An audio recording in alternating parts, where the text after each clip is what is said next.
And take a look at some of the congressional races, and I think that the 13th Congressional District, which is to replace John Conyers, who stepped down, resigned last year.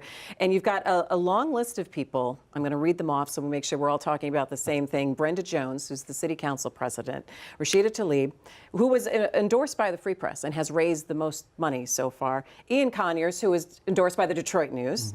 Bill Wild, who's the mayor of Westland. Coleman Young Jr.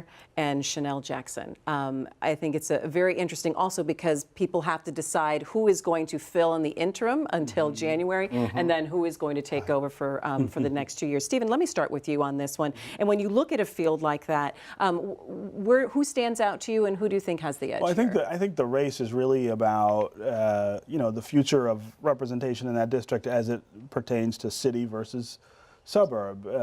Bill Wild is the only powerful sort of suburban figure in that field.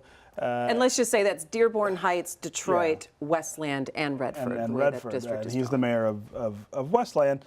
It's about 35% of that district is outside of the city of Detroit, and a lot of the people who live in those areas have felt for a long time like they weren't terribly well represented or as well represented as folks from Detroit. And so there may be a real attraction to the idea of Bill Wild. If he can pull 28, 30, 31% of the vote, he could win because you have so many people in the city who have decided that they want it as well.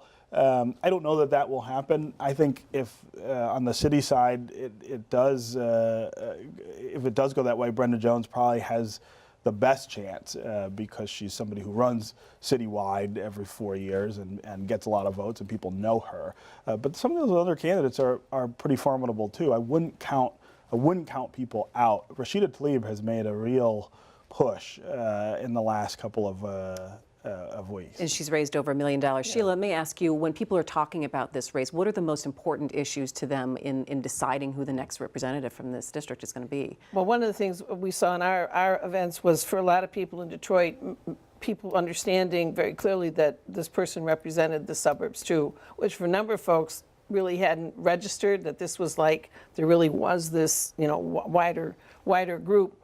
The issues that people are really concerned about healthcare, are concerned about job creation. These are the kinds of issues that people were really talking about a great deal. And we did a candidate forum, and the Republican candidate came. He's a write-in, but he was there. And then, I guess all of them, all the candidates showed up. And it was the way we do it is people go table to table, so they're talking directly with the candidate. And in that sort of the people who seemed, Ian Conyers really resonated with a lot of folks, seeing him as sort of the next younger generation. Brenda Jones has a really large following, but people were really interested in the fact that this was city and suburb alike. Let me take a little big picture kind of look at this, Dave. And what is the importance of this seat that had been held by John Conyers for so long and losing that kind of legislative clout in Washington, and how this next person is going to have to come in and sort of deal with building up that representation of saying, okay, we're going to be fighting for Detroit on that national level? Well, it's unfortunately for Michigan, losing such a giant of the House of Representatives like John Conyers was, forget about why he left, but just the fact that he is now gone damages Michigan. And we've seen that over the years by losing well-respected, powerful members of the House, committee chairmen that have since left. That damages the state because, as you all know, if you're a chair of a committee, you got a lot of power. And I think that it would be a mistake for whoever wins that seat to try and replicate what John Conyers was or did. They're going to have to carve out their own style, their own personality, and their own representative work for that district. Right.